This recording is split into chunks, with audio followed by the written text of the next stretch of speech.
O Livro dos Espíritos. Curso sistematizado da doutrina espírita em áudio. Seja Sociedade Espírita Joana de Ângeles, Ribeirão Preto, São Paulo. ESD da Seja.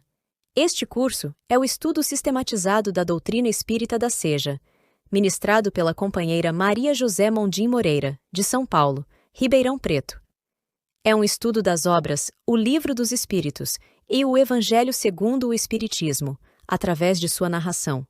São aulas feitas nas quintas-feiras, na Sociedade Espírita Joana de Ângeles, ministradas por 15 anos. Sendo 32 lições do Livro dos Espíritos e 32 do Evangelho segundo o Espiritismo, intercaladas com o estudo do passe.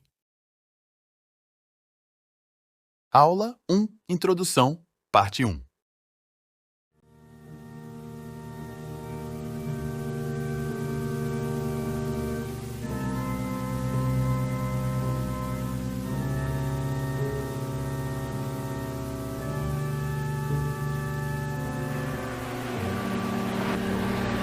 Mais o nosso boa noite a todos, embora não os esteja vendo muito bem, mas em todo caso eu sei que estão todos por aqui. Mas o nosso boa noite, estamos vivendo hoje a nossa aula número 1 da sequência do estudo sistematizado da quinta-feira. Essa é a reunião que foi assim, a reunião piloto de todo o trabalho aqui da sociedade.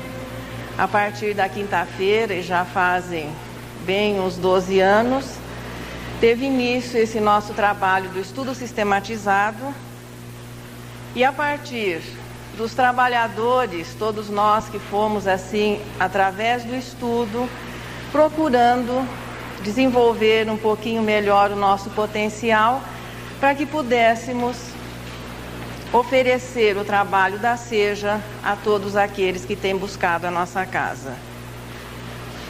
O programa da quinta-feira ele é desenvolvido agora em 66 semanas, então nós teremos 32 lições do Livro dos Espíritos, 32 lições do Evangelho, intercaladas com o estudo do passe.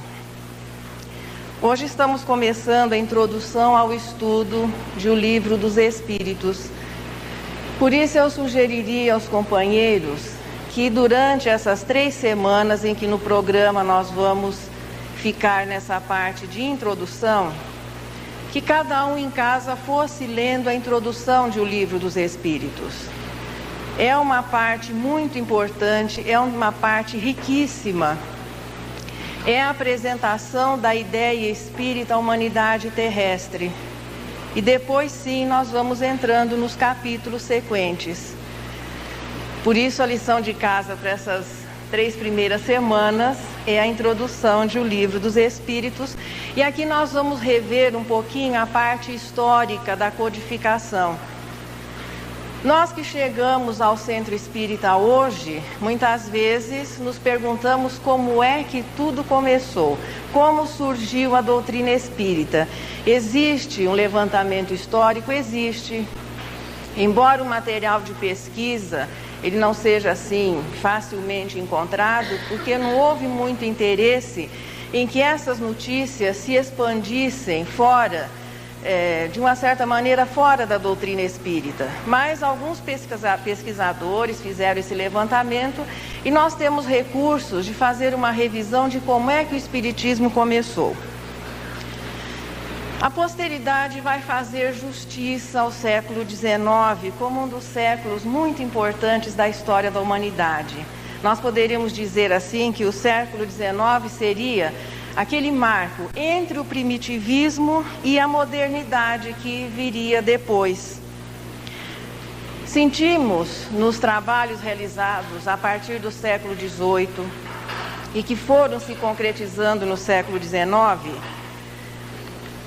uma mudança muito grande, já que a instrução foi se tornando mais acessível a todas as pessoas, independentemente da classe a que pertencessem, coisa que até então se tornava difícil para a grande maioria que não tinham acesso ao conhecimento.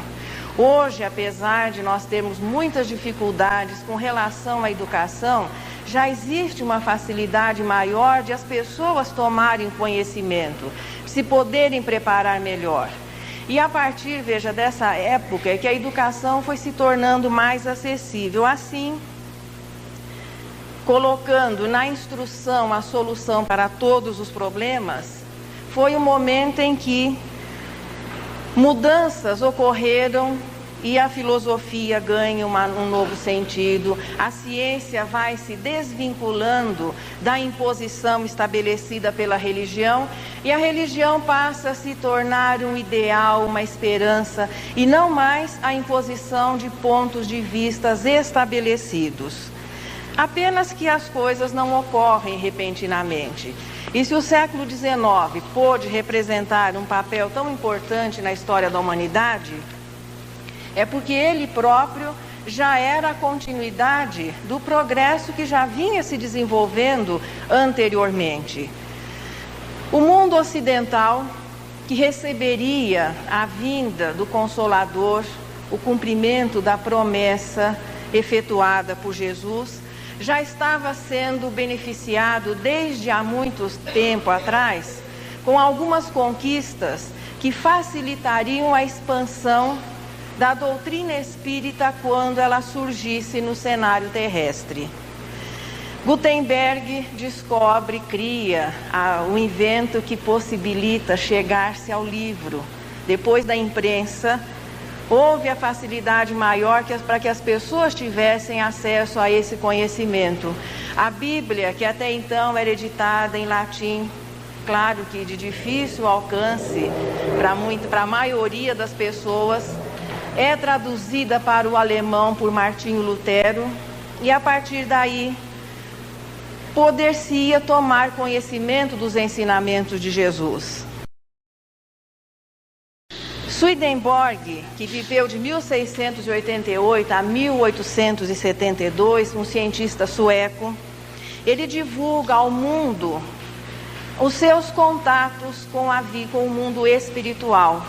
A partir de uma primeira manifestação de os espíritos se apresentando a ele, essas manifestações vão se tornando assim corriqueiras. E ele, que era um cientista já de reconhecidos méritos à sua época, passa a declarar-se como se fosse assim um instrumento, um intermediário do mundo espiritual com a humanidade. E, de repente, populariza-se, claro que em um grupo ainda não muito grande, a ideia da existência de um mundo espiritual. E era tão natural o convívio de Swedenborg com esse mundo espiritual, que isso às vezes criava alguns probleminhas com os seus criados, por exemplo. Ele não se importava, ou melhor, ele até preferia que as portas e as janelas da casa não fossem trancadas. E para desespero dos seus criados, ele dizia, não, mas tem um espírito ali tomando conta da porta, não há problema nenhum. Isso fazia com que, veja, aquela certeza da existência de um mundo espiritual essa ideia começasse a se tornar familiar às pessoas que conviviam com ele, que liam as suas obras, porque ele também foi autor de vários livros. Franz Anton Mesmer revive para o mundo moderno a técnica milenar do magnetismo. Ele fez escola, angaria discípulos, abre perspectivas menos materiais para o tratamento das pessoas. Por que o magnetismo se incorpora ao movimento precursor do advento da codificação espírita? Porque o magnetismo era uma terapêutica em que a gente não enxergava o que é que ia ser transmitido, o que ia ser levado para outra pessoa. Apenas sentiam-se os efeitos pelos resultados positivos daquele tratamento. Franz Anton Mesmer angaria muitos discípulos, angaria da mesma maneira muitos inimigos. Da mesma maneira que ele teve a proteção de pessoas, ele também foi perseguido pelas academias de ciência.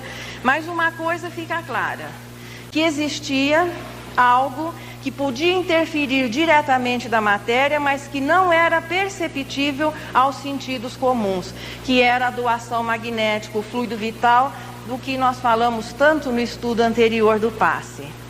Entre as pessoas que se interessaram pelo estudo do magnetismo, nós tivemos um professor, a essa época ainda desconhecido, o professor Hippolyte Léon Denisard Rivaio. Ele participou desse movimento dos magnetizadores. Dizem que até efetuou algumas curas através desse tratamento, e aí os seus biógrafos, alguns, começaram a divergir que o professor Hippolyte tivesse sido médico. Não, ele dedicou-se ao estudo da ciência e filosofia, não fez academia de medicina. Aqui no continente americano, nós também tivemos representantes desse movimento precursor da ideia espírita. O americano Andrew Jackson Davis, que viveu de 1826 a 1910, ele escreveu 40 livros sobre os fenômenos espíritas. Também tinha uma convivência assim natural com o mundo espiritual. Era um médium muito atuante. Dizia ter em Swedenborg o seu guia espiritual.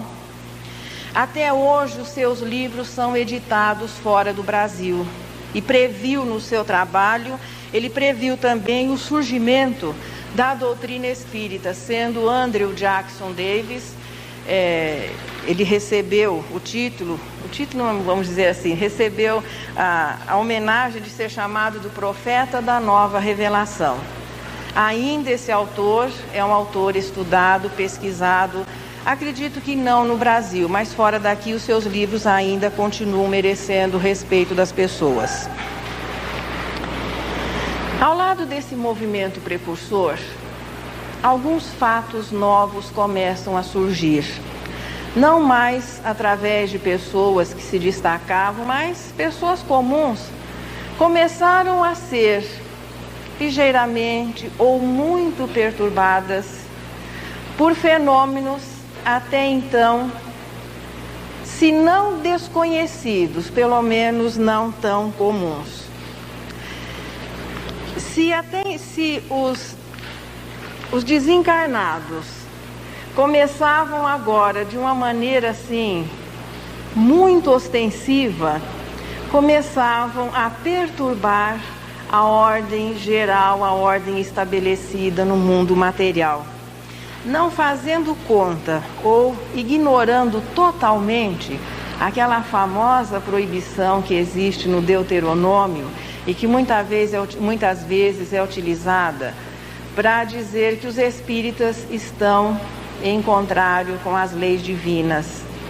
Moisés, em determinada passagem, e isso foi transcrito no Deuteronômio e no Levítico, ele proíbe a evocação dos mortos.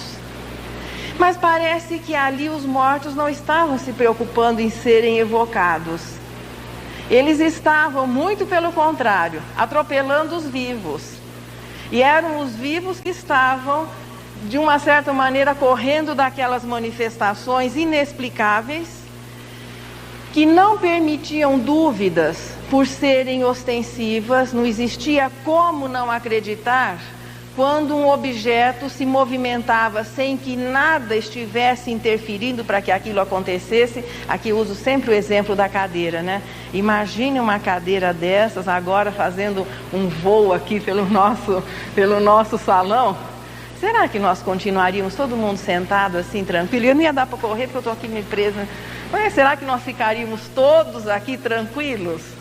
Olha, seria o mínimo de se esperar de um grupo que se propõe a um estudo da mediunidade.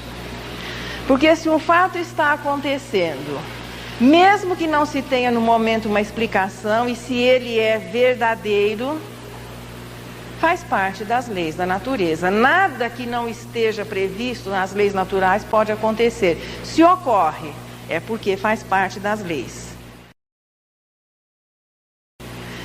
Existiam as fraudes? Claro que isso sempre existiu e continuou a existir depois. A bem da verdade, todas as vezes que existe a falsificação de alguma coisa, é uma prova de que o verdadeiro existe. Ninguém vai falsificar o que não existe. Portanto, existiam as fraudes, mesmo à época da codificação, mesmo à época daqueles movimentos, naturalmente que elas existiram. Mas as fraudes apenas atestavam os fenômenos verdadeiros. Esses fenômenos não ocorreram apenas a partir do momento em que se preparava o advento da codificação. Esses fenômenos aconteceram sempre a partir do momento que, pelo desenvolvimento psíquico do homem, houve capacidade de se perceber, pela sensibilidade, a existência de um mundo espiritual. O intercâmbio começa a se estabelecer, apenas que ele vai se oficializar a partir do momento que fica clara a existência desse mundo espiritual e a possibilidade de pessoas serem os intérpretes desse mundo espiritual.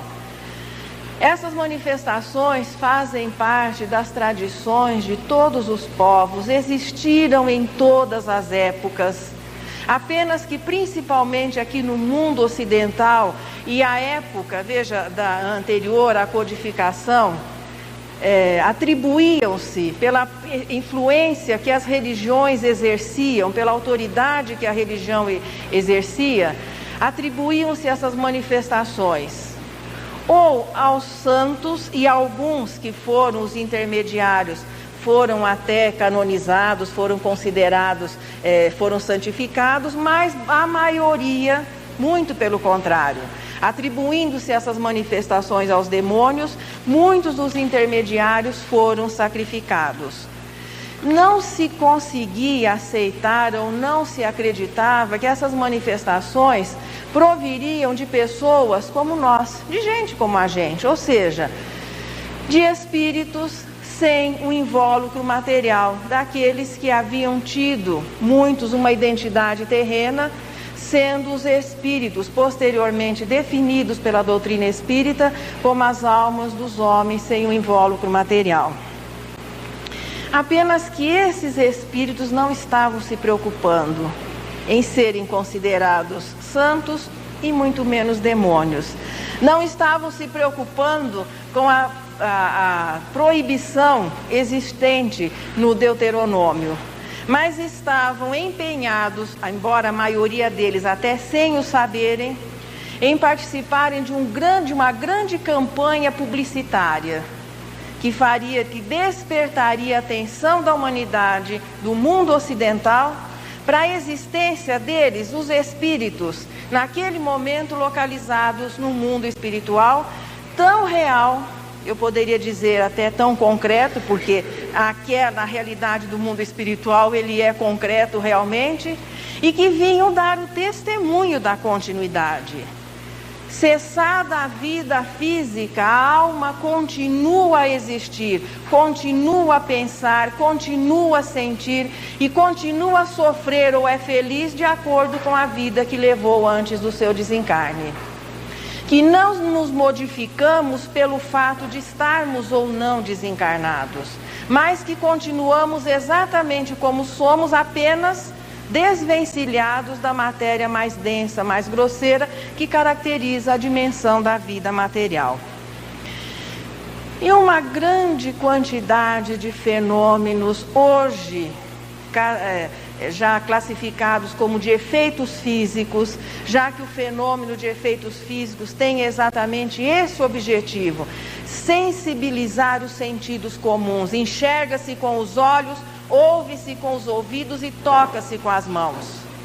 Era para que o mundo realmente tomasse conhecimento de que a promessa do Consolador seria cumprida e que Jesus retornaria através do Espírito de verdade, novamente instruindo, consolando e dando esperança à humanidade. Nós sempre precisamos de datas, de marcas, de registros. O nosso raciocínio, assim, ainda é muito concreto e a gente precisa sempre estabelecer uma data, um acontecimento, para se abrir ou fechar uma fase. Por exemplo, as fases históricas, todas elas estão assim marcadas por acontecimentos importantes. Por isso, o ano de 1848 incorporou-se à história da doutrina espírita como um marco nesse movimento precursor do advento da codificação espírita. Se Na Europa, já as mesas girantes, a movimentação dos objetos existia. A história acabou tomando um acontecimento ocorrido aqui no continente americano, nos Estados Unidos, mais precisamente numa cidade pequenininha chamada Hydesville, fica perto de Nova York.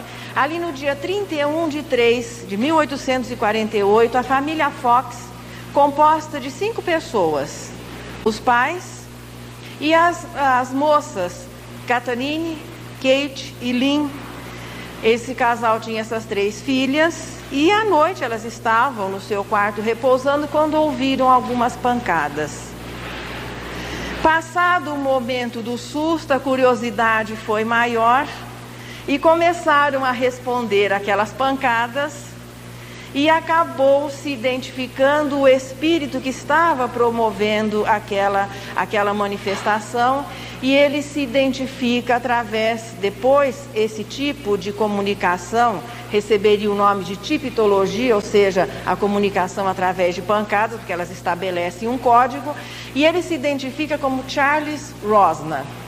Disse que era um caixeiro viajante, aqui no Brasil mais é mascate, seria o correspondente ao nosso mascate. E que ele havia se hospedado, a casa anteriormente era uma hospedaria, e que ele fora assassinado pelos hospedeiros, o casal Bell, e que fora enterrado no subsolo da casa. Claro que isso estabeleceu um verdadeiro reboliço. Em primeiro lugar, que a família era presbiteriana. Logo, a manifestação foi atribuída, claro, aos demônios. Mas a curiosidade acaba sempre vencendo, e principalmente Kate e Margaret eram portadoras de faculdades mediúnicas de efeitos físicos, e esses espíritos vieram realmente para dar a sua contribuição. Mesmo depois deste fato, elas continuaram desenvolvendo um trabalho, faziam apresentações, foram muito consideradas, homenageadas, mas foram também muito perseguidas. E o que pesou muito na aceitação daqueles fatos é que o cadáver não foi encontrado. Foram feitas escavações no porão, acharam alguns pertences, mas o cadáver do senhor Charles Rosner não foi encontrado. Isso acabou pesando muito na continuidade. Elas sofreram muitas perseguições, chegaram até a desmentir que tudo aquilo não era verdade. Foram estudadas por sábios da época, inclusive o próprio William Crookes veio e trabalhou durante algum tempo. O que se sabe é que os fenômenos eram verdadeiros. Mas o seu Charles Rosner não sabia, ele havia dado uma informação errada. Ora, mas os espíritos que participam desses fenômenos, de ordem geral, não são espíritos muito elevados. E o senhor Charles Rosner, apesar de participar de um movimento, e ficou conhecido no mundo depois de morto. Foi o fato de ele vir, como muita gente faz hoje, pedir justiça para o seu problema, ele se incorpora a esse movimento precursor, e essa data é puxada como um marco para esses movimentos que antecederam a codificação. Não, ele não sabia. Na perturbação estabelecida pela morte, ele sabia que havia sido assassinado, mas não teve noção de onde fora colocado o seu corpo. 56 anos depois que tudo já havia serenado, que a doutrina espírita já se organizava e já se expandia, foram fazer umas mudanças, umas reformas na casa, e encontraram o esqueleto não enterrado, mas emparedado. Aí foi a última comprovação, depois de 56 anos, foi a última comprovação daquele caso que o espírito havia dito a verdade. Nem demônio e nem anjo, apenas quem? Um cidadão comum que foi se hospedar e acabou caindo na mão de pessoas não recomendáveis, acaba desencarnando em função dessa situação, mas que se incorpora ao movimento que viria alertar a humanidade terrestre, principalmente a do mundo ocidental, de que existia um mundo que existe um mundo que transcende a matéria, que pode nos influenciar, que pode interferir na nossa vida. Um mundo tão real como esse que nós vivemos por aqui, e que, de cessada a vida física, a alma continua a existir. Nesses anos que antecederam ao ano de 1857, que é quando surgiria o Livro dos Espíritos, tanto na Europa como nos Estados Unidos, até no Brasil nós tivemos assim casos isolados de reuniões onde, através da movimentação de objetos ou através de pancadas, os espíritos estabelecem uma comunicação. Através da tipologia inicialmente, através da sematologia, que é a movimentação dos objetos, cumpria-se a promessa de Jesus, quando ele afirmou aos seus discípulos, naquela época distante, na simplicidade da Galileia, na simplicidade das margens do Rio Jordão, ou nas conversas simples com seus companheiros, quando ele dizia que na casa do Pai há muitas moradas, que ele iria preparar-lhes o lugar. É quando Tomé pergunta, mas como é que se chega lá, qual é o caminho? Veja, cada um reage da maneira assim como é. Tomé é o pesquisador, mas se Jesus ia preparar o lugar, como é que a gente vai para lá para encontrar esse lugar? Quando Jesus dizia que o seu reino não era desse mundo, já através dessas primeiras e rudes manifestações que aconteciam com pessoas totalmente despreparadas, médiuns espontâneos que cediam o seu fluido involuntariamente, muitos deles eram os que mais tinham medo dessas manifestações, porque muitas traziam prejuízos, criavam aborrecimentos. Teve uma padaria numa rua, num certo bairro em Paris, que durante toda a manhã, todos os objetos se movimentaram e ninguém conseguiu trabalhar. Teve um senhor que teve a sua casa, o ladrilho tão depedrado por pedras, que ele depois foi até concedida a rescisão do contrato, porque ele não podia permanecer na casa. Campainhas que soavam sem que ninguém as tocassem. Tudo isso foram fatos que existe toda uma comprovação e que as pessoas começaram a se sentir intimidadas, perturbadas, chegando-se depois à manifestação de uma certa maneira controlada através das pancadas, nas reuniões ou através das mesinhas que batiam os pés e davam as respostas. Os fenômenos de efeitos físicos começavam a despertar a humanidade para a existência desse mundo espiritual. E os salões da época, os salões distintos, os saraus, as pessoas começavam a se reunir para buscar, através desse intercâmbio, satisfazer curiosidade, brincadeira, muitas buscando a solução de problemas. E essas experiências de início frívolas, depois mais assim para a satisfação de pequenas curiosidades, mas eram as almas dos mortos que vinham, comunicavam-se, provavam a sua continuidade. Como isso era possível? Muito simples, através da mediunidade, que é a faculdade humana que permite a um encarnado ser o intermediário do mundo espiritual. Apenas que esse termo mediunidade viria depois. Existem alguns biógrafos que dizem que durante 4 anos as mesinhas girantes fizeram assim a alegria daquelas reuniões familiares. As mesas se movimentavam, davam respostas, as pessoas buscavam esse intercâmbio. Enquanto o pessoal se divertia nos Estados Unidos, na Europa, em alguns casos isolados aqui no Brasil, nós vamos recuar um pouquinho até o ano de 1804. O dia 3 de outubro de 1804 também é uma data importante hoje no calendário espírita. Nascia em Lyon o menino que recebeu o nome de Hippolyte Léon Denisard Rivaio. Ele era filho de Jean-Baptiste Antoine Rivaio e de Jeanne de Ramel. Era uma família que até ali eles tinham assim, todos Eram magistrados, advogados, então era uma família que havia se dedicado mais a essa linha de trabalho.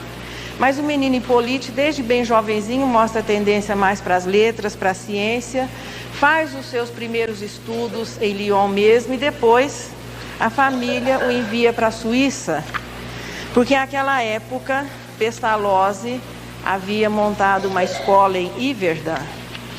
E o menino Hippolyte Léon vai ter os seus primeiros anos de adolescência e de juventude amparado pelo ilustre educador.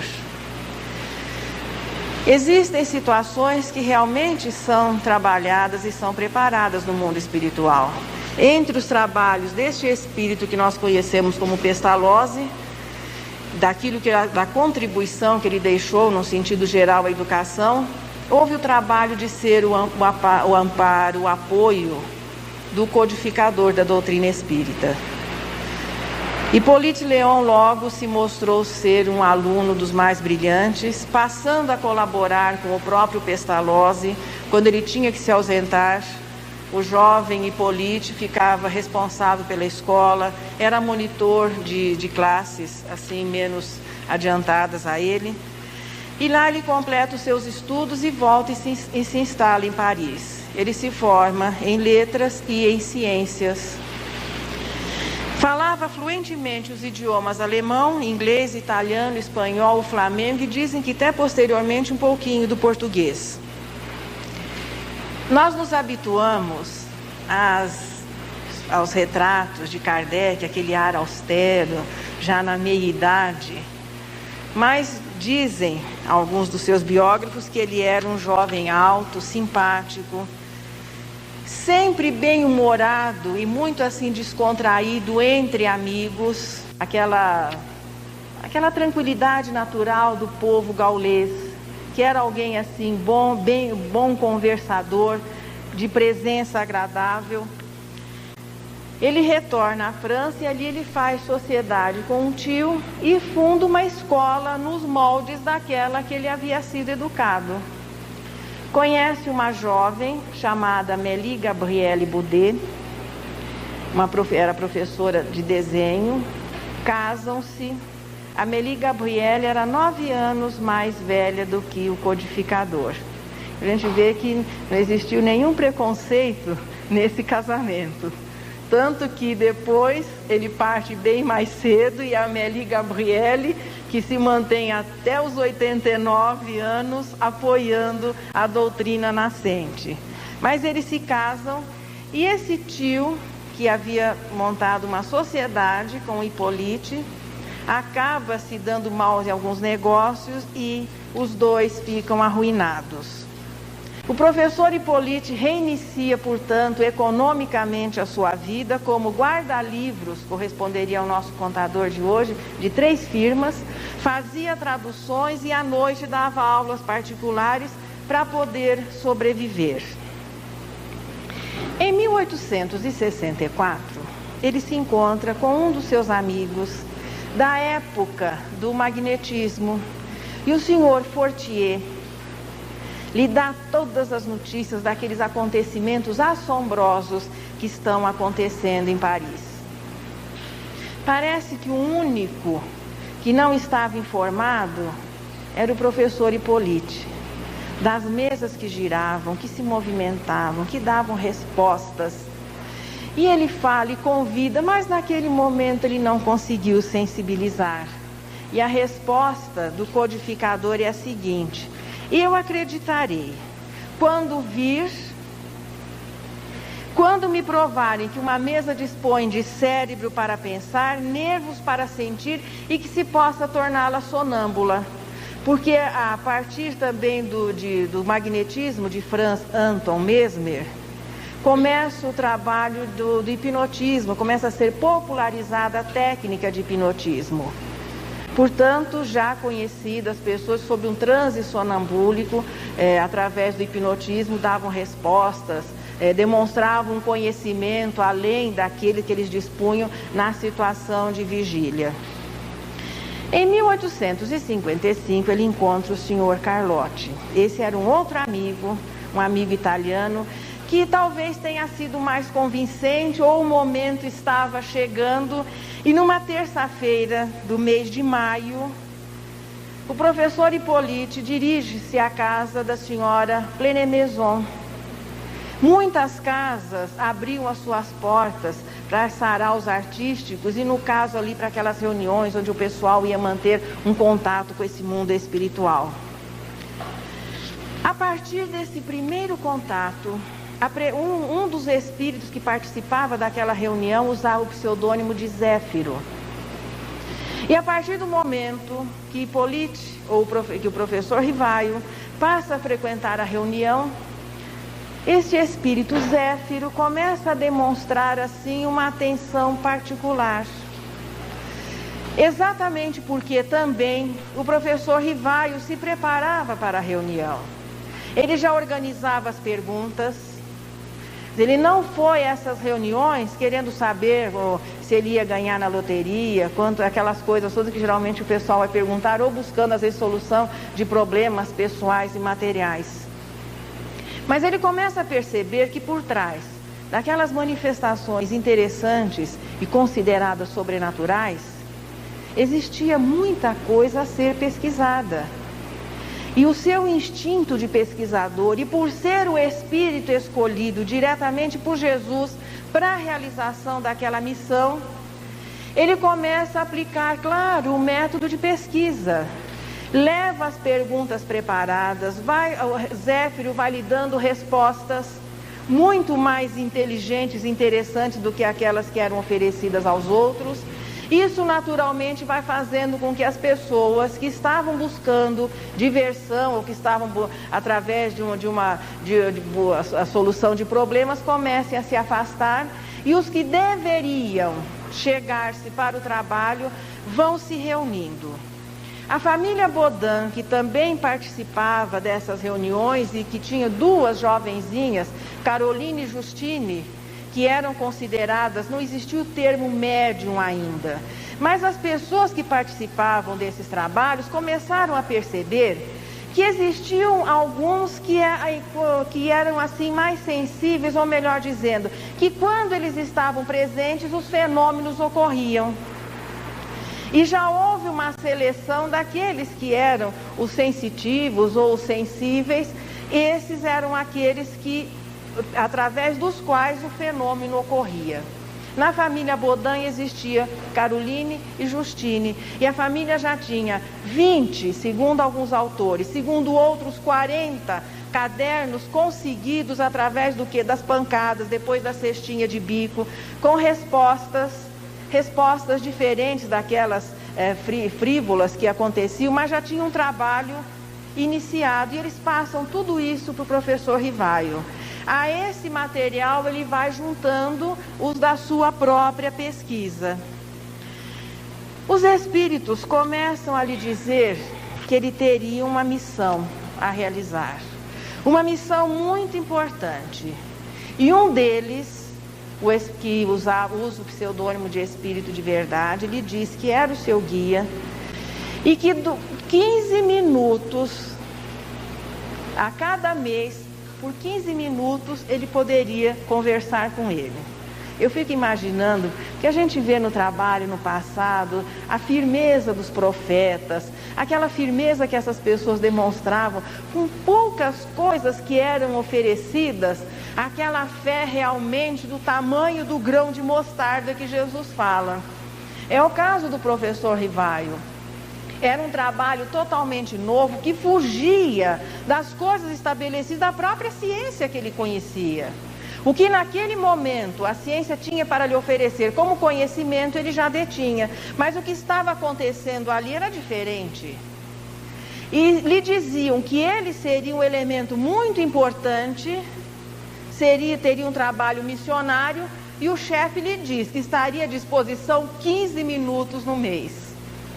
Mas o professor Rivaio não desiste, vai se reunindo alguns amigos, e no dia 18 de abril de 1857, como resultado da síntese de todo aquele material anterior, surge o Livro dos Espíritos. com 1019 respostas das 1019 perguntas que o professor Rivaio fez àqueles espíritos que inicialmente se apresentavam através da movimentação de objetos, através das pancadas, depois vieram as cestinhas de bico, até que finalmente um dia alguém esqueceu de levar a cestinha. E como não ia ter a reunião, não trouxeram a cesta, o que fazer? Aí o médium segura o lápis e o efeito é o mesmo. Mas por que é que os espíritos não disseram isso desde o começo? Nós vamos considerar que existem duas maneiras de se aprender. Uma é através do nosso esforço, buscando, pesquisando, experimentando. E uma é quando alguém chega e nos diz, olha, mas é desse jeito.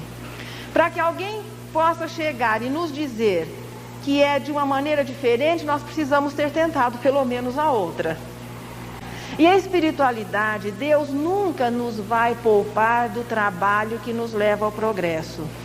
Toda aquela movimentação de objetos, toda aquela parafernália que os espíritos fizeram, era para que ficasse bem claro que existia a ação de pensamentos independentes, que existiam seres extracorpóreos que podiam se comunicar através de um objeto e que depois passaram a se comunicar através de uma pessoa, aí sim começando o realce, a mediunidade de efeitos inteligentes.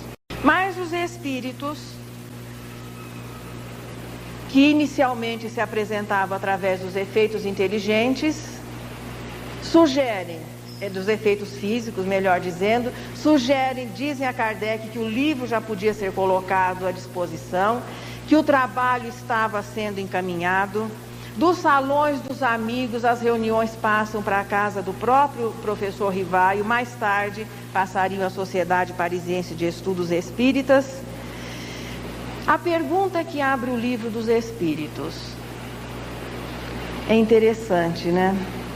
Na sequência das 3 revelações que promoveram a reforma filosófica da religião, a primeira foi a revelação da justiça, quando se oficializa a unidade divina, 1300 anos antes de Jesus, com o Decálogo. A segunda é quando se oficializa a existência de uma vida futura e a certeza de que nós somos todos irmãos, é o cristianismo.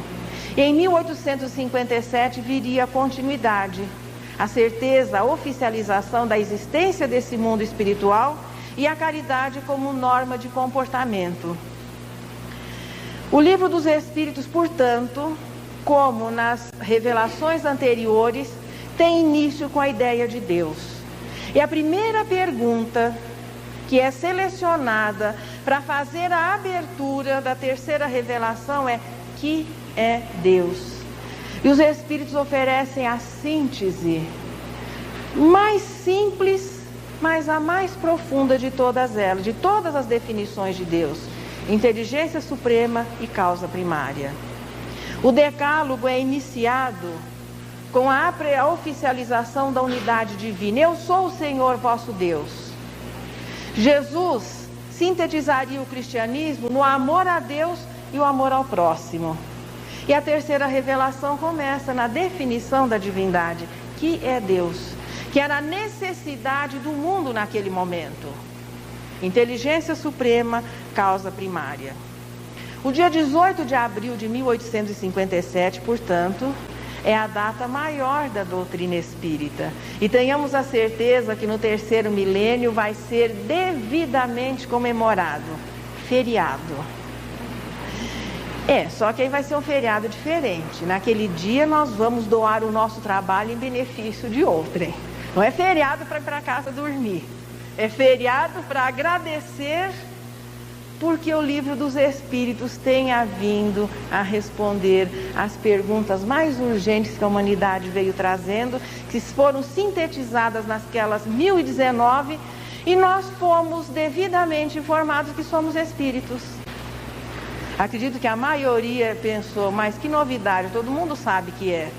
Claro, todas as religiões se apoiam na existência de algo que transcenda a matéria, mas a individualidade espírito, o ser inteligente da criação, só é definida exatamente na doutrina espírita, e a partir daí a gente passa a ter o dever de viver como um espírito, mesmo tendo um corpo.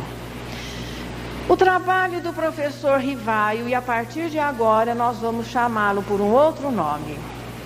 Os espíritos lhe sugeriram que no trabalho espírita usasse o pseudônimo de Allan Kardec, que era um nome dele também, só que de existência anterior, quando ele havia sido gaulês, vivido na Gália e sido druida, que ele usasse no trabalho espírita o pseudônimo de Allan Kardec, para separar inclusive as obras que ele já havia editado, obras didáticas como professor.